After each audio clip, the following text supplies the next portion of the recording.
My name's Sam Baker. I'm a single 33-year-old man, working for a medical equipment manufacturer. I've just moved back to the head office from our regional branch after 10 years. My boss, Director Johnson, was very happy to welcome me back. Sam, congratulations on returning to the head office. Today's on me. Drink as much as you want, he said, patting me on the shoulder with a beer mug in his hand. He invited me out for a drink, partly to celebrate my return to the head office. Thank you, but the fact I didn't let myself get down and worked hard in the regional office is also thanks to you, Director. This wasn't mere flattery, but a simple fact. About a year after I started working at this company, the then director ordered me to suddenly start working at the regional branch. Back then, Mr. Johnson was just a manager. It seemed the director at that time didn't like me because I was too quiet and boring. That's why I ended up being sent to the regional office, which was just short on staff. I was afraid I might never be able to return to the head office. Mr. Johnson, seeing my anxiety, reassured me with kind words. Believe it or not, I was also sent to the regional office from the head office in the past. I was depressed at first, thinking I had been driven out because I was unnecessary here. But you know what? It was the results I produced there that got me to where I am today.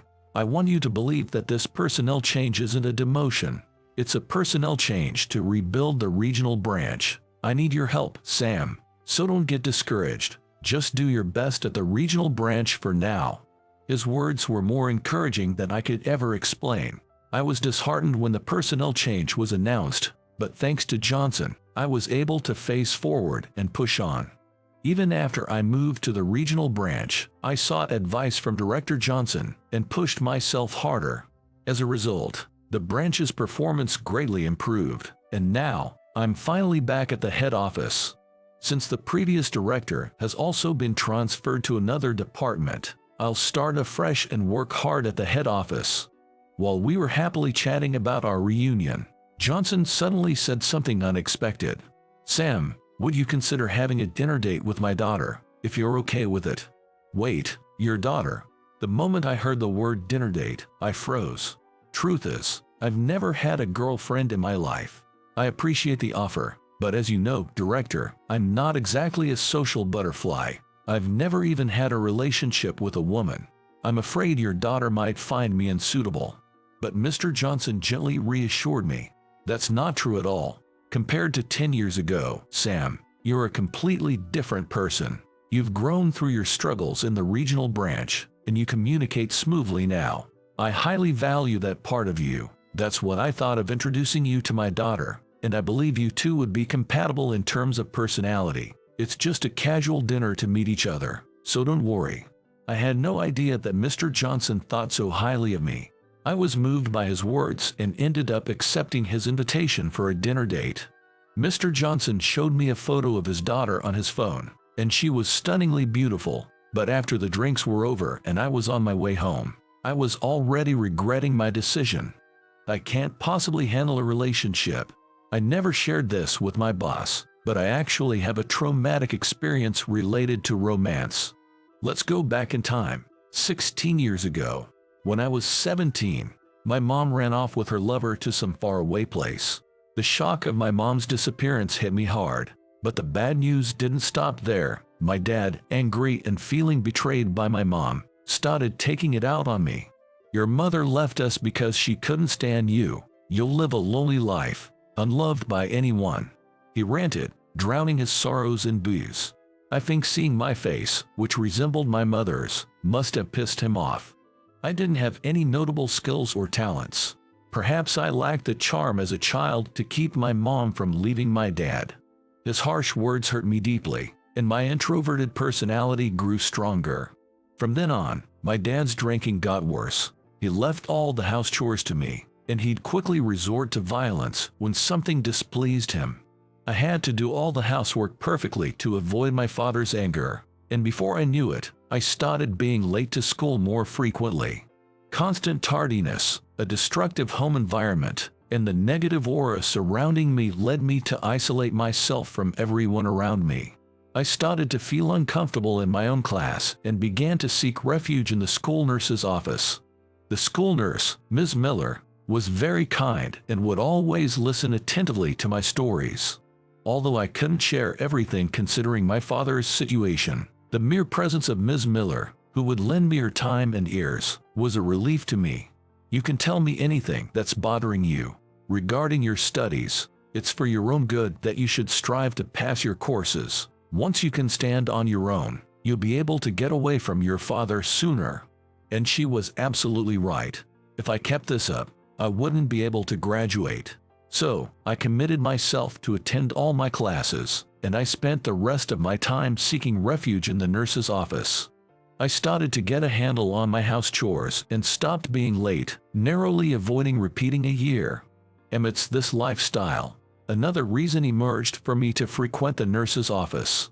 There was another student, a girl, who also spent time there, and I quietly looked forward to my interactions with her. Her name was Emily Brown, and she was a grade below me. "Good morning, Sam." She'd greet me with a smile every morning I visited the nurse's office. I was happy to see her, so I always smiled back and replied, "Good morning." Emily often said, "I'm basically homeschooled in the nurse's office."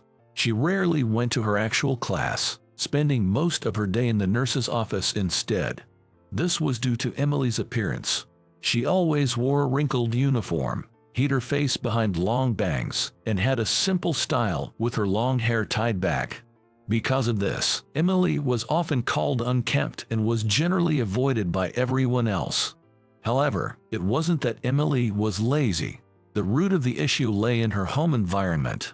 Her parents favored her older sister and were always harsh towards Emily. Because of this, she seldom got new clothes or everyday essentials, and she couldn't afford to go to a hair salon, hence her appearance. Despite all of this, I thought Emily was a wonderful girl. I borrowed a really interesting book from the library yesterday. "It's such a blessing to have these wonderful books available to us," she'd say with a smile. Seeing Emily speak like this gave me a boost of energy. Despite being placed in a seemingly insurmountable situation, she always maintained a positive attitude, constantly looking for things to enjoy. While everyone else was focusing on Emily's appearance, I noticed her beautiful eyes peeking from behind her long bangs. Clear and beautiful light brown eyes. My heart pounded every time I saw that sparkle, and our conversations became my solace as I barely survived my harsh school life. Looking back now, I guess that was my first love. But despite my feelings, one day, suddenly, Emily disappeared.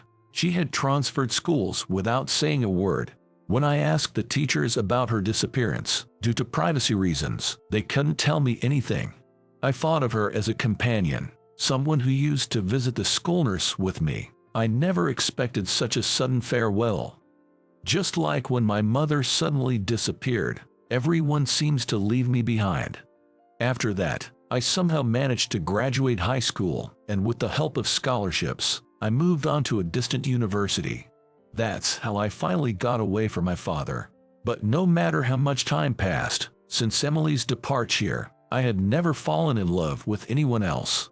I couldn't forget about Emily, and the fear of getting hurt kept me from entering into any romantic relationship. Therefore, I felt sorry for my boss, but I wasn't sure the dinner date he set up for me would go well. On the day of the dinner date, at the private room of the restaurant where we agreed to meet, a woman more beautiful than the one I saw on my boss's cell phone appeared, and I was taken aback. "Nice to meet you, I'm Emily." The boss's daughter introduced herself, bowing politely. "Nice to meet you, I hope we have a good day today." Emily, with her beautiful fair skin, was elegantly dressed in a monochrome dress. As her smooth chestnut hair swayed, radiating a lovely aura, my heart raced. I felt an uncanny connection knowing her name was Emily. Apparently, I seemed to have a strong connection to that name. The dinner date was nerve-wracking, but since we both loved reading, the conversation flowed better than I expected. "Sam, you like reading too. I often visit the library on my days off." "Really? Any recent book recommendations?" When I asked, Emily gave a clear explanation about her recommended books. Seeing her talk so passionately, and with a smile, I was taken in by her charm. Who knew I could enjoy such a pleasant time with a woman? However, At some point, Emily suddenly fell silent, with a cryptic look on her face. Did I say something wrong? Feeling uneasy, I asked, "Is something wrong?" She fixed her gaze on me and said, "Good heavens, it's time you noticed." Saying this, she lifted the sleeve of her dress, revealing a bracelet made of black gemstones. The moment I saw that bracelet, I let out a small laugh, as a memory from 16 years ago came flooding back.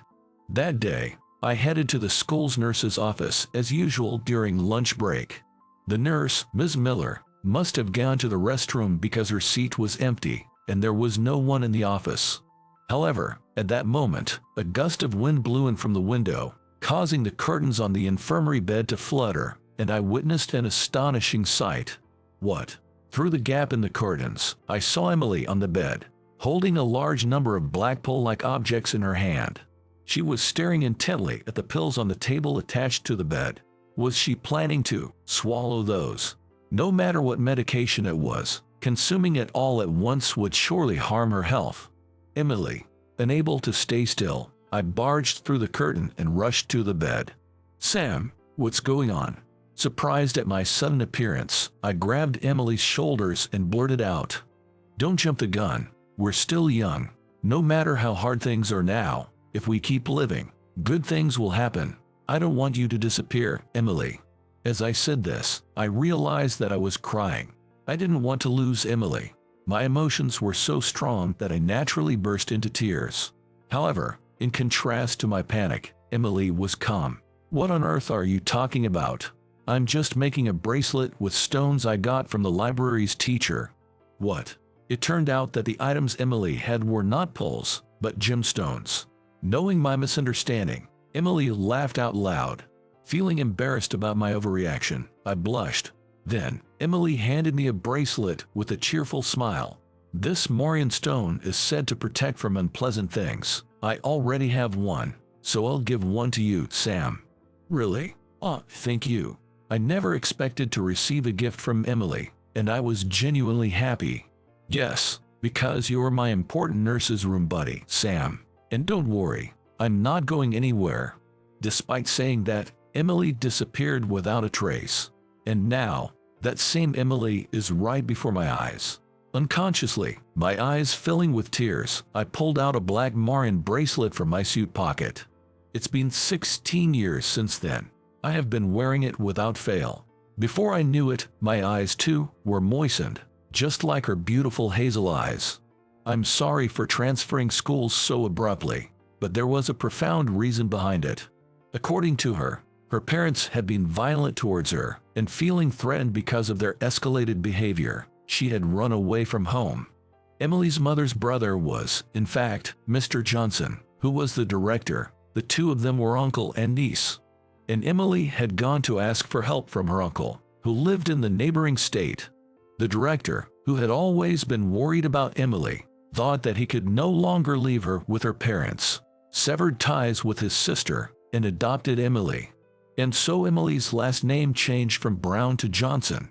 Hearing about Emily's tragic past, my heart ached. It's understandable why she had to transfer schools abruptly. Emily, wiping her tears, began to speak. "I haven't been able to forget about you since then. So when my father brought me a marriage proposal, I was really surprised. I recognized your unique last name immediately. It was unmistakably you, Sam. I'm honestly so happy. I was a mess in high school, wasn't I? I knew it and I was so embarrassed. That's why I couldn't express my feelings back then. I knew that even someone as kind as you, Sam, couldn't possibly like someone like me." Listening to Emily's words, I was astonished. I couldn't believe she had felt the same way about me. I, too, was in love with Emily, but I always thought that no woman would ever like me. But now, I think I've improved my appearance a bit. So please let me say this, I like you, Sam. Emily, don't belittle yourself like that.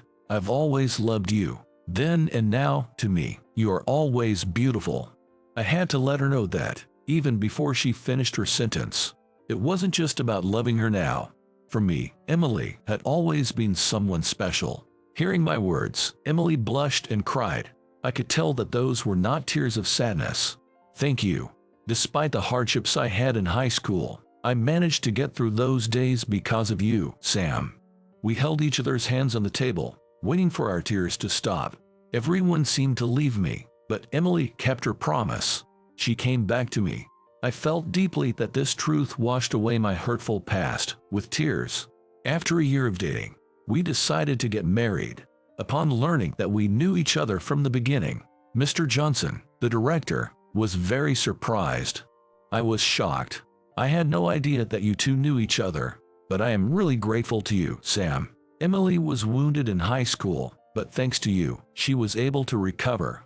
As he spoke, he gazed into the distance, as if reminiscing about the past. My wife and I had some issues, and we couldn't have children.